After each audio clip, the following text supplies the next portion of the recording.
Hello, my name is Oliver Maiß and I head the Research and Development Department at ECOROLL AG. Today, I would like to present you with an example that demonstrates how you can process drillings as productively as possible. Drilling has very high demands. Anyone who has ever worked on a drilling knows this. It must be especially round, it must be straight, it must not deviate. Growing drillings also demand high requirements on surface and edge zone properties. This means it must be smooth, solid, and exhibit high hardness to prevent wear and ensure durability. This can be accomplished through a smooth and firm rolling procedure. When it comes to efficiently processing drillings, the preferred tool is a multi-roll mechanical tool. This tool is very simple in design. We have multiple rolling pins distributed around the circumference. These rolling pins are secured in position by a cage and provide mutual support on a support cone.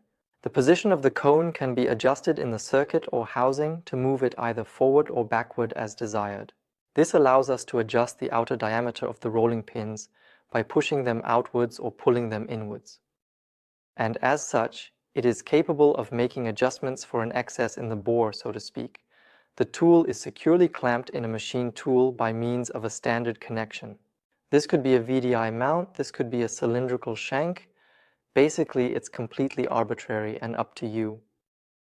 The kinematics of the process are now actually similar to a drilling process. You rotate the tool or the workpiece. You can also rotate both against each other and then simply insert them into this designated borehole. Due to the supporting effect of the rollers on the cone, we actually have no external loads on the machine.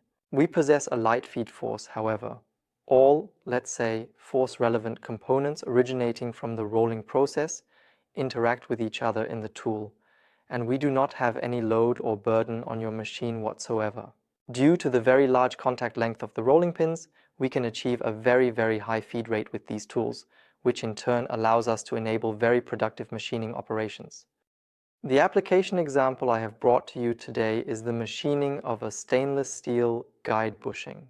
The requirement given to us was to achieve a surface roughness value of less than 1 micrometer consistently in order to reduce the rejection rates for the customer and ideally shorten the processing time. We have made the decision to employ a GMI tool in that particular location. A GMI tool is essentially a small and compact version of such a G tool that I have just introduced to you. The functionality is similar to that of a typical G tool.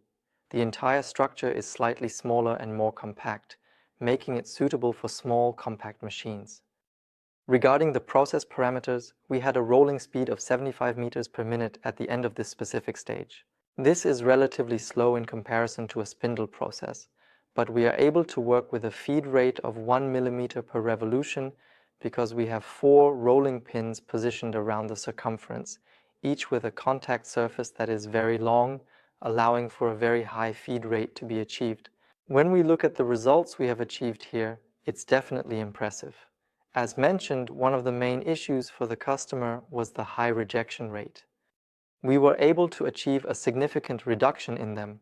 In this case, we achieved a reduction of 12%, which allowed us to reliably achieve the required surface quality during the process. The second aspect is, of course, the process time. It is important to note here that we have an additional process. We have to be honest, when it comes to smooth rolling, we usually have an additional process in the process chain. But we can precisely coordinate the process sequences in such a way that we can create a more productive process chain from simplified rough finish smooth rollers than from rough finish ones, because the finishing process sometimes needs to proceed very slowly to achieve these high surface qualities. And through our smooth rolling process, we are able to actually speed up the finishing process significantly. In this manner, we accomplish the precision of the shape. Additionally, by means of the smooth rolling process, we also exert a slight force on the shape, I would state, to a small degree. However, most importantly, we are able to achieve this clear smoothing of the surface. And thus, we have the capability to build this process chain in a highly efficient manner, and in this specific case, we were able to successfully reduce the total processing time by a noteworthy 8%. The most impressive outcome in this process control was actually the quality of the surface that was achieved. Stainless steel is a material that can be formed very well, and so here we have clearly exceeded the surface quality very reliably in the process. we were required to achieve a micrometer Ra value.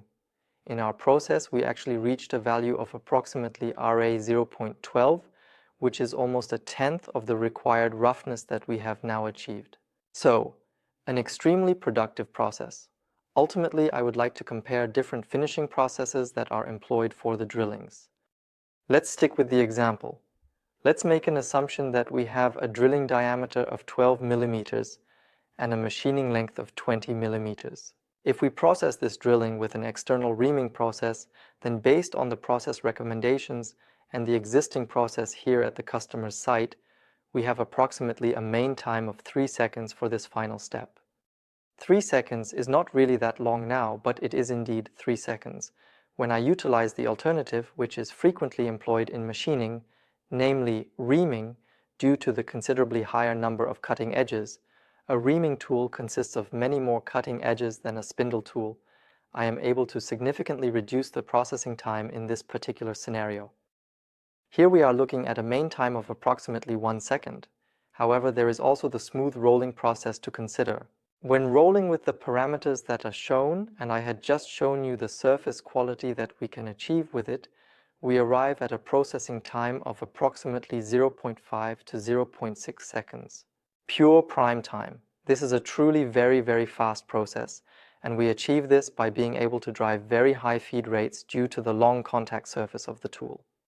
And with that, I'm already at the end of this video. If you have any further questions about drilling processes or other topics related to the smooth and precise rolling surface treatment methods, please do not hesitate to contact me or my colleagues at ECOROLL AG.